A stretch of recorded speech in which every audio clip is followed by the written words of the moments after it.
اچھا، ویسے سیاست میں کافی سارے دعوے ہوتے ہیں، اب یہ دعویٰ ڈار صاحب کریں یا پھر شیخ رشید صاحب، مجھے ایسے میں کسی ایک سیانے کا ایک جملہ یاد آ رہا ہے، اپوزیشن لیڈر کا بھلا کیا کام کہ وہ آرمی چیف سے ملاقاتیں کرے.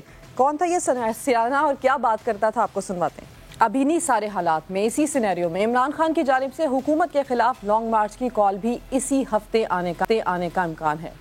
اس بارے میں اسد عمر نے دفعہ 144 کے قانون کے خاتمے کے لیے اسلام آباد ہائی کورٹ میں درخواست دائر کر دی ہے. اب جس کے قابل سماعت ہونے یا نہ ہونے کا فیصلہ بھی محفوظ کر لیا گیا ہے. عدالت نے اس نے یہ کہا ہے کہ لا اینڈ آرڈر کا معاملہ معذرت کے ساتھ اس کا یہ فیصلہ آ چکا ہے اور عدالت نے اس کو مسترد کر دیا ہے. اب دیکھنا یہ ہے کہ صورتحال کیا بنے گی، کیا اس کے اندر مداخلت ہو سکے گی نہیں ہو سکے گی. 2 روز قبل آرمی چیف نے تقریب سے خطاب میں بھی ایک بہت اہم پیغام دیا تھا. سپہ سالار نے کیا کہا تھا، کیا پیغام دیا تھا، وہ اپنے ناظرین کو سنواتے ہیں. Affected by fake news and political wrangling in the country. Respect the democratic institutions and be always ready to defend the territorial integrity, sovereignty and Constitution of Islamic Republic of Pakistan. The message is clear. The armed forces, with the support of our citizens, will never allow any country, group or force to politically or economically destabilize Pakistan. تو جناب یہ سارا scenario, ساری تصویر آپ کے سامنے رکھ دی ہے. اس پہ تجزیہ حاصل کریں گے، بات بھی کریں گے. PMLN سے ہمیں جوائن کریں گے علی گوہر بلوچ صاحب. اس کے ساتھ ساتھ پریزیڈنٹ اسلام آباد ہائی کورٹ شعیب شاہین صاحب ہمارے ساتھ ہوں گے، اور اسی پر مزید بات کرنے کے لیے ریٹائرڈ جسٹس ہمیں شائق عثمانی صاحب بھی جوائن کریں گے. تو پہلے علی گوہر بلوچ صاحب سے بات کر لیتی ہوں.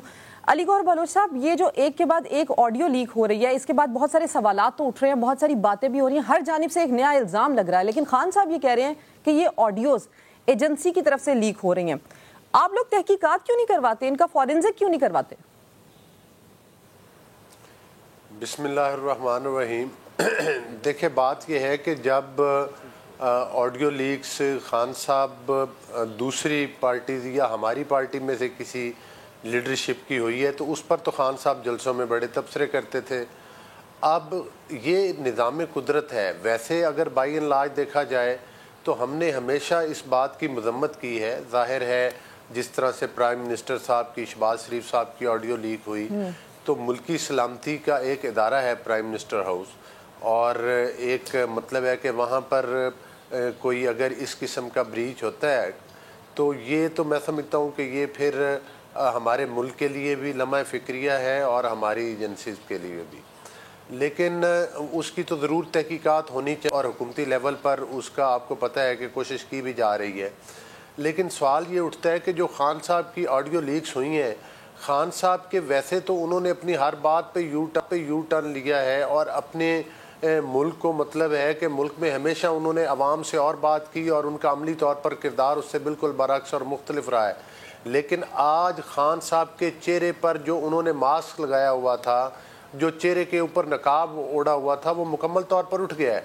جب ان کے خلاف عدم اعتماد کی تحریک ہوئی تو آپ نے دیکھا کہ کس طرح سے وہ باتیں کر رہے ہیں، لوگوں کو خریدنے کی باتیں کر رہے ہیں، اور دوسرے لوگوں کو وہ تانا دیتے تھے کہ بھائی وہ تو کہتے تھے یہ تو شرک ہوتا ہے.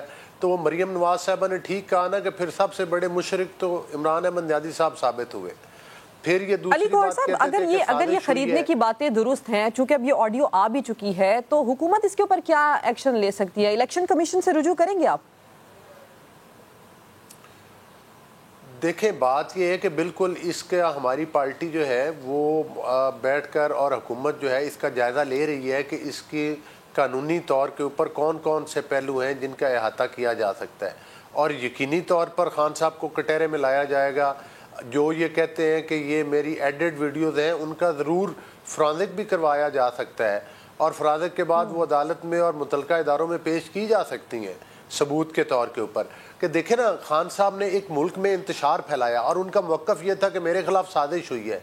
جب ان کی آڈیو لیک ہوئی تو پتہ یہ چلا کہ سازش تو وہ خود کر رہے ہیں، خود سازش کر رہے ہیں اپنے پرائیویٹ سیکٹری کے ساتھ، اور اس کو پرنسپل علی گوہر صاحب، جو باتیں ہو چکی ہیں، جو باتیں پہلے ہو چکی ہیں، ان سے آگے بڑھ کر یہ بتائیں کہ جو کمیٹی بنی ہے حکومت کی جانب سے، اس کی اب تک کی فائنڈنگز کیا ہیں؟ دیکھیں ابھی تک وہ اس پر کے اوپر کام کر رہے ہیں. ابھی انہوں نے اپنی فائنل فائنڈنگز نہیں بھیجی، وہ عوام کے سامنے آ جائیں گی جس طرح ہی اس کی ڈیٹیل رپورٹ آئے گی. لیکن قابل ذکر بات یہ ہے کہ ملک میں پچھلے 3-4 مہینوں میں خان صاحب نے پورا ایک کورام مچایا ہوا ہے اور لوگوں کو منتشر کرنے کی کوشش کر رہے ہیں. آپ نے یہ دیکھیں کہ خان صاحب نے سرے عام اپنی زبان کے ساتھ کس طرح سے ہمارے ملک کی سلامتی اداروں کے اوپر نہ صرف گالم گلوچ کی بلکہ اپنی بریگیڈ کے ذریعے کروائی اور یہاں تک کہ اپنے لوگوں کے ذریعے یہ تک کہلوایا کہ جس طرح سے خدا نخواستہ آرمی کے اندر وہ مطلب ہے کہ آپس میں لڑوانے کی کوشش کر رہے ہیں اور بغاوت کروانے کی کوشش کر رہے ہیں. یہ جو کچھ شہباز گل نے کیا وہ خان صاحب کی زبان بول رہے تھے. تو گزارش کرنے کا مقصد یہ ہے کہ خان صاحب کو جو ہے اب وہ وقت آ گیا ہے اور جس طرح سے کہ آرمی چیف صاحب نے بیان دیا ہے اچھا علی گوہر صاحب یا جتھا ہو یہ میں سنوا چکی ہوں. دی جا سکتی. علی گوہر صاحب بالکل یہ جو آپ بات کریں یہ میں سنوا چکی ہوں. شائق عثمانی صاحب بھی جوائن کر چکے ہیں. شائق عثمانی صاحب پی ٹی آئی نے اسلام آباد ہائی کورٹ میں دفعہ 144 چیلنج کرتے ہوئے اسے غیر آئینی قرار دیا تھا لیکن اب عدالت نے اسے یہ کہہ کر خارج کر دیا کہ پنجاب اور کے پی میں ان کی حکومتیں ہیں پہلے وہاں جا کر یہ قانون اسمبلی سے ختم کروائیں پھر عدالت آئیں. اب یہ بتائیں کہ لا اینڈ آرڈر کا معاملہ ایگزیکٹو نے دیکھنا ہے جس میں عدالت کبھی مداخلت نہیں کرے گی. اب پی ٹی آئی انتظامیہ اور لانگ مارچ کی اجازت نہیں دیتی اگر انتظامیہ ان کو تو ان کے پاس لیگلی کیا آپشن آگے بچا ہے یہ آگے کیا کر سکتے ہیں؟ دیکھیے جہاں تک کہ سیکشن 144 کی بات ہے وہ جس بیسس پر ہائی کورٹ نے اس کو مسترد کیا وہ تو خیر جو آپ کہہ رہی ہیں وہ بھی صحیح ہے لیکن جو قانونی پہلو ہے اس کا یہ ہے انہوں نے یہ کہا کہ پہلی بات تو یہ کہ آپ اگریو پارٹی نہیں ہیں کیونکہ کوئی آدمی پٹیشن لے کے نہیں جا سکتا جب تک کہ وہ اگریو پارٹی نہ ہو. تو اگریو پارٹی نہیں ہے. دوسری بات انہوں نے یہ کہا کہ اس میں ہیومن رائٹ فنڈامنٹل رائٹس کی وائلیشن کی کوئی بات نہیں ہے کیونکہ آپ کا تو کوئی رائٹ وائلیٹ نہیں ہوا. جب وائلیٹ تو سخت ہوا اگر سیکشن 144 غلط طریقے سے استعمال ہو تو یہ جو قانونی نقطہ یہ جو ہے نا جس کی بیسس پر انہوں نے اس کو مسترد کر دیا. اب آپ کا دوسرا سوال کیا تھا کہ ان کے پاس اور کیا آپشن ہے پی ٹی آئی کے پاس؟ اب شائق عثمانی صاحب لانگ مارچ کے لیے اگر یہ جاتے ہیں انتظامیہ ان کو اجازت نہیں دیتی تو پھر آگے پی ٹی آئی کے پاس آپشن کیا بچتا ہے؟ دیکھیے اگر یہ لانگ مارچ میں جانا چاہتے ہیں تو کورٹ نے کہا کہ جی بڑے خوشی سے آپ جائیے لیکن جو اس کا طور طریقہ سپریم کورٹ کی پہلی ایک ججمنٹ بھی ہے اور باقی جو طور طریقہ ہے اس کو آپ آبزرو کریں پرمیشن دیں اور کریں سب کچھ. لیکن وہ تو مقصد ہے نہیں ان کا. جو یہ پی ٹی آئی کا جو مقصد ہے وہ یہ کہ وہ یہ سمجھتے ہیں کہ وہ سارے اتنے کراؤڈ جو ان کے سپورٹرز ہیں وہ سارے کے سارے اگر اسلام آباد پر پہنچ جائیں سارے وہاں پر تو شاید گورنمنٹ ڈی اسٹیبلائز ہو جائے. مقصد اصل میں یہ ہے. تو اگر وہ مقصد ہے تو وہ تو ذرا مشکل نظر آ رہا ہے کیونکہ پہلے تو سیکشن 144 نافذ ہوگا.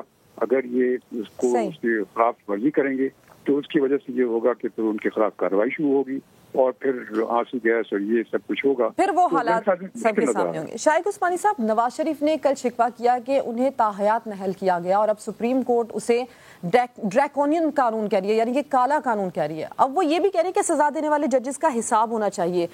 ایسے میں حکومت کے پاس اس معاملے پر کارروائی کے لیے کیا آپشنز بچتے ہیں؟ جو نواز شریف صاحب کہہ رہے ہیں اس کے اوپر اب حکومت کیا کر سکتی ہے؟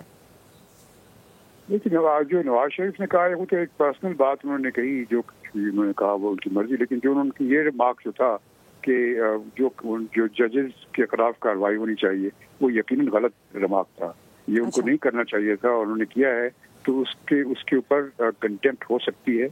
کنٹیمپٹ کی نوٹس ان کو ایشو ہو سکتی ہے لیکن اس وقت تو پاکستان میں ہے نہیں وہ. لیکن اگر پاکستان میں آئیں گے تو ان پہ یقیناً کنٹیمپٹ کی نوٹس ہو سکتی ہے. اچھا توہین عدالت کی کارروائی ہو سکتی ہے نواز شریف پر جب وہ پاکستان آئیں گے؟ کہنا کہ کارروائی کرنا جبھی وہ جج صاحبہ کا وہ جو زیبا چودھری کا جو ہوا تھا معاملہ آپ نے دیکھا تھا تو اگر وہاں پہ ہو سکتا ہے. اچھا شائق عثمانی صاحب اب رانا ثناء اللہ صاحب کی گرفتاری کی بھی جس طرح سے بات ہو رہی ہے پنجاب کی اینٹی کرپشن کورٹ نے وفاقی وزیر داخلہ کی گرفتاری کا دوبارہ سے وارنٹ جاری کر دیا ہے. آپ یہ بتائیں کہ کیا کوئی صوبائی پولیس وفاقی وزیر داخلہ کو گرفتار کر سکتی ہے اور وہ بھی اس وقت میں جب دارالحکومت یعنی کہ اپنے ڈومین میں وہ ہوں؟ دیکھیے یہ گرفتاری تو کسی کی بھی ہو سکتی ہے. یہ تو نہیں کہ آپ صرف کسی آرڈنری آدمی کو گرفتار کر سکتے ہیں. آپ پاورفل آدمیوں کو بھی گرفتار کر سکتے ہیں. اگر انہوں نے قانون کے خلاف کوئی کارروائی کی ہے تو اس کے خلاف کارروائی ہو سکتی ہے. اور وہ انہوں نے اگر وارنٹ آف اریسٹ بھیجا ہے تو اب ان کو چاہیے رانا ثناء اللہ صاحب کو چاہیے کہ وہ پھر ہائی کورٹ میں جائیں اور جا کر کے وہاں سے ریلیف لیں کہ اس میں کتنی صداقت ہے جو ان کے خلاف کیس ہے. جو کیس ہے وہ کرپشن کا کیس ہے اور اینٹی کرپشن کورٹ کا کیس ہے. تو اس میں دیکھنے ان کو دکھانا پڑے گا کتنی صداقت ہے. ان کو عدالت کو تو فیس کرنا پڑے گا, آج نہیں کل نہیں, وہ کتنی دیر تک اوائڈ کریں گے, ان کو فیس تو کرنا پڑے گا. ٹھیک ہے شائق عثمانی صاحب, آپ نے وقت دیا, تمام تر جو میں نے سوال آپ سے پوچھے آپ نے اس کے اوپر اپنا تبصرہ کیا. شعیب شاہین صاحب, آپ نے گفتگو سنی, اس پر بھی کوئی کامنٹ آپ کرنا چاہیں تو کیجیے گا. دوسری بات یہ کہ خان صاحب جو آڈیو لیک ہو چکی ہیں اس کو ایڈیٹڈ کہہ رہے ہیں, بگڈ کہہ رہے ہیں. عدالت جانے کے حوالے سے کیا مشاورت ہو رہی ہے, اس پر کیا پیش رفت ہو رہی ہے, وہ شیئر کیجیے ہمارے ساتھ. دیکھیں, پہلی بات تو جو 144 کے حوالے سے آپ نے بات کی, اس اور دھرنا کے حساب سے عمران خان صاحب کے پاس یا پی ٹی آئی کے پاس کیا آپشن ہے. آپ کو یاد ہوگا میں نے بطور صدر اسلام آباد high court bar petition file کی تھی, شائق عثمانی صاحب نے بڑی خوبصورت باتیں بتائی ہیں آپ کو. سپریم کورٹ میں اس نے گائیڈ لائنز دے دی تھی, اس پہ میں نے یہ کلیم کیا تھا کہ جی ایک تو یہ ہے کہ فیض آباد دھرنا کیس کی روشنی میں گورنمنٹ کو یہ کوئی اختیار نہیں ہے کہ آپ ہائی ویز بند کر دیں, آپ یہ کنٹینر لگا دیں, یہ کر دیں, وہ کر دیں, یا کسی پارٹی کو بھی یہ اختیار نہیں ہے کہ وہ راستے بند کر دیں اور عام لوگوں کے جو حقوق ہیں, جو فنڈامنٹل رائٹس ہیں, ان کو وائلیٹ کریں. یہ دونوں کے اوپر پابندی ہونی چاہیے. اور سپریم کورٹ نے بڑی ڈیٹیل ریزننگ کے ساتھ ایک ججمنٹ دی ہے, اور وہ ججمنٹ فیلڈ میں ہے, اور اس کے پرنسپلز بھی طے کر دیے تھے. بلکہ انہوں نے موجودہ ارینجمنٹ, یہی موجودہ گورنمنٹ تھی, یہی پی ٹی آئی تھی, اور یہی ایڈمنسٹریشن تھی جس میں آئی جی بھی یہی تھے, جس میں شاید چیف کمشنر اس وقت مختلف تھے. تو انہوں نے ان سب کو بلا کر کے پابند کیا تھا کہ آپ جگہ دینے کے پابند ہیں, ان کو پابند کیا تھا کہ آپ راستے نہیں بلاک کریں گے, اور آپ کو پورا اختیار ہے اپنے فنڈامنٹل رائٹس کے مطابق پروسیڈ کرنے کا.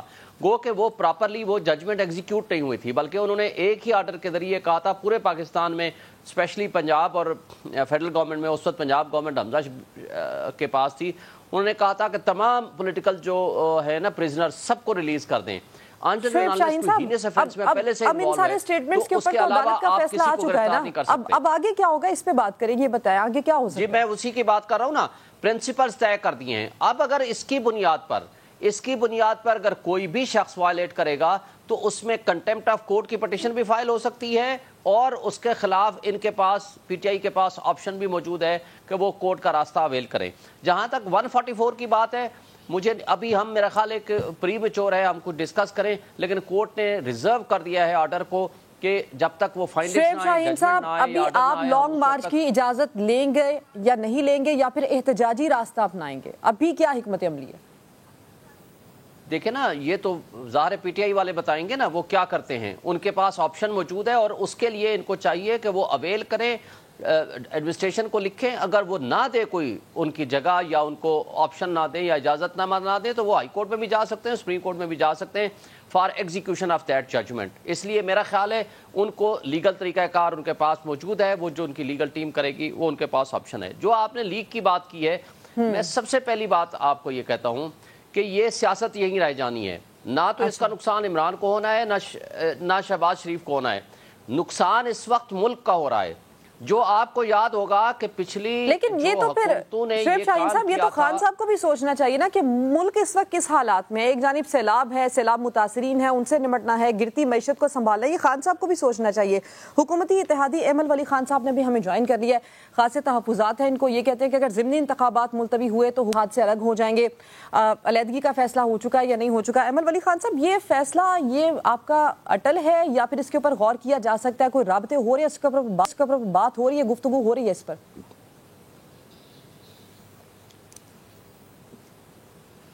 جی شکریہ بی بی موقع دینے کے لیے. دیکھیں ہمارے تو رابطے ہیں, اور ہمارا اصل میں پوری بات یہ ہے کہ یہ الیکشن اپنے ہی تاریخ پہ ہو جائیں. ابھی ہم بالکل قریب ہیں, اور انشاءاللہ تیاری بھی کی ہوئی ہے, اور ابھی جو ہم نے ارادہ کیا تھا اس ارادے کے تلے ہم بیزار جو ہماری قوم آ چکی ہے, ہم اس ٹولے کو بالکل گرانے کے قریب ہو چکے ہیں. پتہ نہیں ہمیں کیوں ایسے لگ رہا ہے کہ ابھی بھی اس کو کوئی بچا رہا ہے, لیکن اگر فیصلہ آئے گا تو ظاہر سی بات ہے کہ ہم نہ آج وہ فیصلہ ماننے کو تیار ہیں اور نہ کل تیار ہوں گے. ہمارے ساتھ اس فیصلے میں ایمل ولی صاحب, حکومت جو کر سکتی تھی وہ الیکشن کمیشن سے درخواست کر سکتی تھی. اب الیکشن کمیشن سے جس وقت فیصلہ آئے گا یہ ضمنی انتخابات ملتوی ہوں گے یا نہیں ہوں گے, اگر ملتوی ہو جاتے ہیں تو اس صورت میں آپ حکومت سے الگ ہو جائیں گے, یہ فیصلہ آپ کر چکے ہیں؟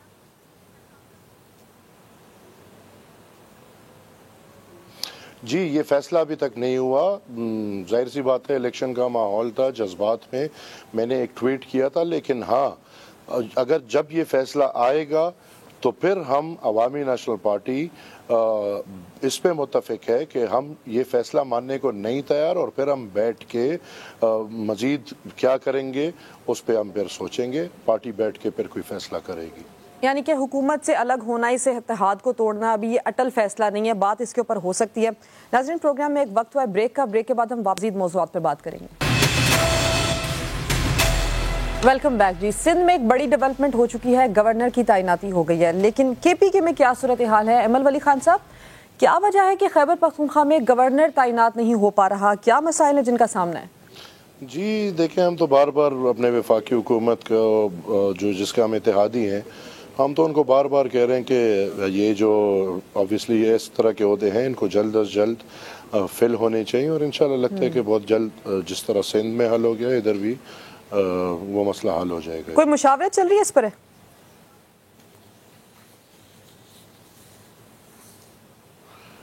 جی ظاہر سی بات ہے جی، اس پہ تو بہت عرصے سے باتیں چل رہی ہیں، اور انشاءاللہ بہت جلد یہ مسئلہ حل ہو جائے گا، پختونخوا کا گورنر لگ جائے گا۔ ٹھیک، یعنی کہ آپ کہہ رہے ہیں کہ بہت جلد کے پی کے میں بھی گورنر کی تعیناتی ہو جائے گی۔ ایمل ولی خان صاحب ساتھ تھے، آپ کا بہت شکریہ۔ علی گوہر بلوچ صاحب، ابھی بہت ساری اہم باتیں، بہت سارے اہم بیانات سامنے آ رہے ہیں، اسی میں ایک بات یہ بھی ہے کہ وزارت عظمیٰ سے عمران خان صاحب جب سے گئے ہیں اس کے بعد سے ان کو بہت ساری چیزوں کا خیال بھی آ رہا ہے، اس پر میں آپ سے بعد میں بات کروں گی۔ یہ جو اہم ملاقاتیں ہو رہی ہیں اس پر آپ ہمیں یہ بتائیں کہ یہ ملاقاتیں جو ہو رہی ہیں، اسحاق ڈار صاحب نے خود کہا ہے کہ آرمی چیف سے 2 ملاقاتیں خان صاحب کی ہوئی ہیں، حکومت کو آفیشیلی ان ملاقاتوں کے بارے میں کیوں معلوم نہیں ہے؟ اور اب شیخ رشید کہہ رہے ہیں کہ تیسری ملاقات ہونے جا رہی ہے، اس تیسری ملاقات کے بارے میں کچھ پتہ ہے آپ کو؟ دیکھیں، ایک ملاقات ہوتی ہے آفیشیل ملاقات، ایک کوئی ان آفیشیل ملاقاتیں ہیں، لیکن بہرحال ہمیں اس بات سے کوئی مطلب ہے کہ وہ نہیں ہے غیر کہ کوئی ملاقاتیں ہو رہی ہیں یا نہیں ہو رہی۔ یہ مطلب ہے کہ خان صاحب کا یا شیخ رشید صاحب تو اس قسم کے بیانات ہمیشہ غیر سنجیدہ قسم کے دیتے رہتے ہیں، لیکن بالکل ڈار صاحب نے یہ کہا ہے کہ 2 ملاقاتیں ہوئی ہیں اور وہ ان آفیشیل ہوئی ہیں، اور اس کے اوپر تو مطلب ہے کہ ظاہر ہے اگر کوئی ادارہ آفیشلی اناؤنس کرے تو پھر ہی تبصرہ کیا جا سکتا ہے۔ ان آفیشیل اگر ملاقاتیں ہوئی ہیں تو اس کے بارے میں تو کچھ نہیں کہا جا سکتا، لیکن ایک چیز ضرور قابل ذکر ہے کہ خان صاحب جس طرح سے ملک میں انتشار پھیلانا چاہ رہے ہیں، خان صاحب جس طرح سے کہ پورے پاکستان کو پتہ ہے کہ خان صاحب جو تھے وہ مینڈیٹ لے کر نہیں آئے، مینڈیٹ چرا کر آئے تھے اور انہوں نے غیر قانونی اور غیر آئینی حکومت بنائی تھی، لیکن اگر ہم نے ان کو ہٹایا تو ایک آئینی طریقے کے ساتھ ہٹایا ہے۔ پہلے بھی آپ ذکر کر رہی تھی، میں صرف یہ کہنا چاہ رہا تھا آپ کے پروگرام کی وساطت سے کہ اگر خان صاحب پورے ملک میں انتشار پھیلانا چاہیں گے، اگر اسلام آباد کو لاک ڈاؤن کرنا چاہیں گے، اگر پھر اپنی تاریخ دہراتے ہوئے سپریم کورٹ کے اوپر حملہ، پی ٹی وی کے اوپر قبضہ، اسمبلی کے جنگلے توڑنا چاہیں گے، سپریم کورٹ کے ارد گرد قبریں کھودنا چاہیں گے، تو ان چیزوں کی ان کو ہرگز اجازت نہیں دی جائے گی۔ ریٹ چیلنج نہیں کرنے دیں گے تو پھر کیا کریں گے؟ علی گوہر صاحب، کیا حکمت عملی ہے؟ دیکھیں، حکمت عملی یہ ہے کہ اگر کوئی پارٹی بھی اگر پرامن احتجاج کرنا چاہے تو ان کو نہیں روکا جا سکتا، لیکن اگر وہ ملک میں انتشار پھیلانا چاہتے ہیں، اگر وہ اسلام آباد میں لاک ڈاؤن کرنا ہے، ان کی تاریخ ہی یہی ہے۔ مجھے یہ بتائیں کہ جب خان صاحب نے 25 جولائی کو کہا تھا کہ بھائی میں 25 لاکھ لوگ لے کر آؤں گا، وہ 25 لاکھ تو نہ آئے، چند شر پسند آئے جنہوں نے آ کر اسلام آباد کے اندر آپ کو پتہ ہے کہ وہ آگ لگا دی، جنہوں نے گرین بیلٹس کو آگ لگا دی، اسلام آباد کی اور پاکستان کی املاک کو نقصان پہنچایا، اور سپریم کورٹ نے جو ان کے لیے حد مقرر کی تھی اس کی بھی وائلیشن کی۔ علی گوہر صاحب، رانا ثناء اللہ کو گرفتار کرنے کی باتیں کر رہے ہیں، اگر اس سچویشن میں جب لانگ مارچ کا اعلان خان صاحب کرنے والے ہیں، رانا ثناء اللہ صاحب گرفتار ہو جائیں گے تو پھر راستہ آسان نہیں ہو جائے گا پی ٹی آئی کا اور لانگ مارچ کا؟ تو ان کو روکا کس نے گرفتار کرے؟ میرا خیال ہے رانا ثناء اللہ صاحب نے تو ان کی طرح کسی ادارے کے پیچھے چھپ کے ابھی تک ضمانت نہیں کروائی۔ اگر ان میں کوئی ہمت ہے کسی جھوٹے مقدمے میں، اور صرف یہ کہ یہ اگر بلیک میل کرنا چاہتے ہیں، دیکھیں خان صاحب کیا چاہ رہے ہیں، خان صاحب کے روز بیان یہ آتے ہیں کہ میرے پاس علی گوہر صاحب، رانا ثناء اللہ صاحب ضمانت نہیں کروائیں گے، یہ اٹل فیصلہ ہے؟ ابھی تک تو میرا خیال ہے یہی فیصلہ ہوا ہے کہ رانا صاحب ان کے اس جھوٹے مقدمے میں وہ ضمانت نہیں کروانے جا رہے، اور وہ اگر اس طرح کے تو پھر اگر وہ ایک میں ضمانت نہیں کریں گے مقدمات بنا دیں گے. ٹھیک. شعیب شاہین صاحب یہ تو ایک بار پھر سے آڈیو والے معاملے پہ آ جاتے ہیں. شعیب شاہین صاحب, خان صاحب خود کہا کرتے تھے کہ آڈیو لیک, یہ جو معاملہ ہے فون ٹیپ ہونا, وزیر اعظم کی گفتگو سننا, اس میں کوئی قباحت نہیں ہے, اس میں کوئی بری بات نہیں ہے. آج اسی معاملے کو وہ سیکیورٹی رسک کہہ رہے ہیں, اس کو عدالت سے رجوع کرنے کا بھی کہہ رہے ہیں. آپ چونکہ لیگل ٹیم کا حصہ بھی ہیں تو آپ بتا دیں اس کے اوپر کیا مشاورت ہو رہی ہے. خان صاحب کب جائیں گے عدالت, کس طرح سے اس معاملے کو لے کر آگے چلیں گے؟ دیکھیں پہلی بات صرف ایک بات کر کے آگے چلوں گا. جو 25 جولائی والی بات کر رہے تھے گوہر بلوچ صاحب کو میں یاد دلا دوں, یہ 25 مئی ہے پہلی بات. دوسری بات یہ ہے کہ انہوں نے پرامن مارچ کی اجازت نہیں دی تھی. صرف لاہور میں 500 وکیل گرفتار کیے تھے اور ان پہ تشدد بھی کیا تھا اور لوگوں کی چادر چار دیواری کا تحفظ بھی پامال کیا تھا. اس سے آگے اگر آپ کہیں کہ عمران خان کو انہوں نے جھوٹا مقدموں میں نہیں ملوث کیا, 25 FIR کاٹی ہیں پچھلے 5 مہینوں میں پولیس نے. تیسری بات, رانا ثناء اللہ صاحب کے خلاف کرپشن چارجز ہیں, اس میں عدالت نے اس کے خلاف وارنٹ آف ارسٹ جاری کیا ہے. وہ اس میں ضمانت نہیں کرائیں گے تو ظاہر گرفتار ہوں گے, ان کو کرانی چاہیے. رول آف لا کا یہی پرنسپل ہے. اور تیسری بات, جہاں تک آپ نے یہ بات کی ہے آڈیو والی بات, دیکھیں یہ سیاست یہی ہے, یہ دونوں کی سیاست یہی رہ جانی ہے تمام پارٹیز کی. جو اس وقت خطرناک بات یہ ہے وہ یہ ہے کہ ملک کی سلامتی آپ کی at stake and at risk ہے. اس وقت اگر دیکھیں 2 ایجنسیز کے پاس یہ ہو سکتا ہے, ہمارے ملک کی ایجنسیز یا کوئی فارن ایجنسی. اب جب تک اس کے اوپر آپ تحقیق نہیں کرائیں گے, جب تک کوئی کمیشن نہیں بیٹھے گا یا کوئی سیریس انویسٹیگیشن نہیں آئے گی, تو یہ مذاق اڑانے والی بات ہے. پاکستان کی سب سے بڑا ادارہ وہ ہے چیف ایگزیکٹو کا آفس, خواہ وہ شہباز شریف بیٹھے ہوں, خواہ وہ نواز شریف صاحب بیٹھے ہوں, خواہ وہ بلاول ہو, خواہ وہ عمران خان ہو, ہوسیور میں بھی. یہ پاکستان کی سلامتی اور استحکام کا کوشچن ہے. لیکن یہ آڈیو لیک آئیں گی جائیں گی, آپ کو یاد ہوگا.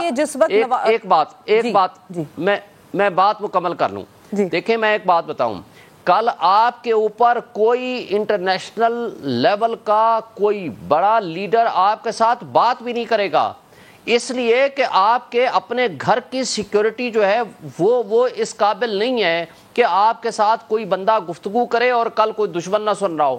تو بات یہ ہے کہ لیکن یہ بھی یاد رکھیے نا کہ جب شہباز شریف صاحب کی آڈیو لیک ہوئی تھی تو تب خان صاحب جلسوں میں خوش ہو کر یہ بات بتا رہے تھے.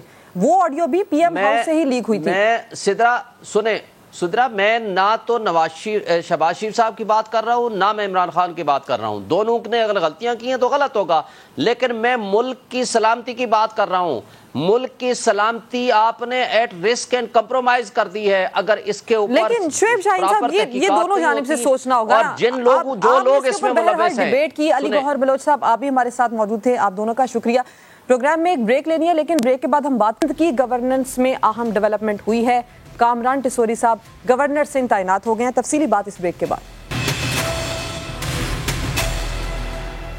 پروگرام میں ایک بار پھر سے خوش آمدید. سندھ میں 6 ماہ بعد گورنر ہاؤس کو اپنا مکین مل گیا. ایم کیو ایم رہنما کامران ٹسوری نے آج گورنر سندھ کے عہدے کا حلف اٹھا لیا. آج جس ایم کیو ایم نے کامران ٹسوری کو گورنرشپ کے لیے نامزد کیا ہے, 4 سال پہلے وہی M Q M Kamran Tessori کو سینیٹر بنانے کے لیے بھی تیار نہیں تھی. کامران ٹسوری کو سینیٹر بنانے کی ضد میں فاروق ستار کو پارٹی سے بے دخل بھی ہونا پڑا تھا. خالد مقبول صدیقی سمیت ایم کیو ایم کے سینئر قیادت کامران ٹسوری پر سنگین الزامات عائد کرتی تھی. کیا کہتی تھی؟ یہی نہیں, ایم کیو ایم کی قیادت بھی نہیں ان پر الزام نہیں لگاتی تھی, بلکہ خود کامران ٹسوری بھی قیادت کے بارے میں کچھ اچھی رائے نہیں رکھتے تھے. مبشر زیدی صاحب ہمیں جوائن کر چکے ہیں اس پہ بات کرنے کے لیے. مبشر زیدی صاحب, ایم کیو ایم جس سے سینیٹر بنانے کو تیار نہیں تھی آج اسے گورنر سندھ بنا دیا. یہ کرشمہ, یہ چمتکار آپ کیا سمجھتے ہیں کیسے ہو گیا؟ اور اسی میں ایک ڈیولپمنٹ یہ بھی ہے کہ senior deputy convener Aamir Khan صاحب وہ کچھ اطلاعات آ رہی ہیں کہ اس تقریب حلف برداری میں نہیں تھے جب انہوں نے گورنر سندھ کا حلف اٹھایا. جی دیکھیے سب کے لیے کیونکہ کوئی بھی نہیں سوچ رہا تھا, کیونکہ ایم کیو ایم نے جو 5 نام بھیجے تھے گورنر کے لیے سجیسٹ, 5 ناموں میں بھی کامران ٹسوری کا نام نہیں تھا. لیکن مبشر صاحب جو سیکنڈ فیز میں جو 2 نام بھیجے گئے تھے ان میں کامران ٹسوری کا نام تھا. جی تو سیکنڈ فیز میں نا تو وہ ظاہر ہے جو بھی ہوا تو کامران ٹسوری جو ہیں بیسیکلی اپنے پیسے کے بل بوتے پر انہوں نے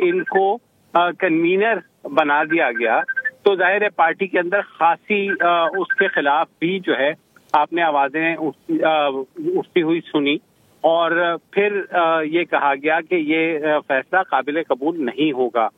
تو اس کے بعد ان کو گورنر بنا دینا تو میرے خیال میں بہت ہی ایک ایسی موو لگ رہی ہے، اور جس طرح سے اس کو ویلکم کیا گیا ہے، آپ یہ دیکھیے کہ وسیم اختر نے ویلکم کیا ہے، جو کہ ٹھیک ہے پاکستان کے، مگر ساتھ ہی ساتھ مصطفیٰ کمال نے بھی ویلکم کیا ہے، ٹھیک ہے، فاروق ستار نے بھی ویلکم کیا ہے۔ تو لگ رہا ہے کہ یہ کسی لارجر پلان کا حصہ ہے جس کے تحت جو ہے ایم کیو ایم کو کے جو فیکشنز رہ گئے ہیں، مطلب جو شاید الگ الگ ہو کے ان یہ ویسے جس لارجر پلان کی آپ بات کریں کیا ہو سکتا ہے؟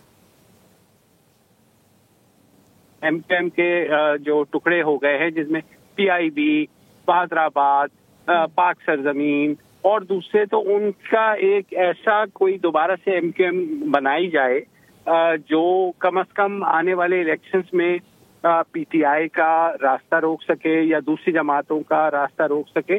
مجھے نہیں لگتا کہ ویسے یہ ممکن ہو پائے گا، کیونکہ جو ایم کیو ایم کی اس وقت سٹینڈنگ ہے وہ بہت ہی زیادہ کمزور ہے، اور اگلے الیکشنز میں شاید انہوں نے جتنی سیٹیں لی تھی کراچی حیدرآباد سے وہ اس سے آدھی بھی نہ لے پائے۔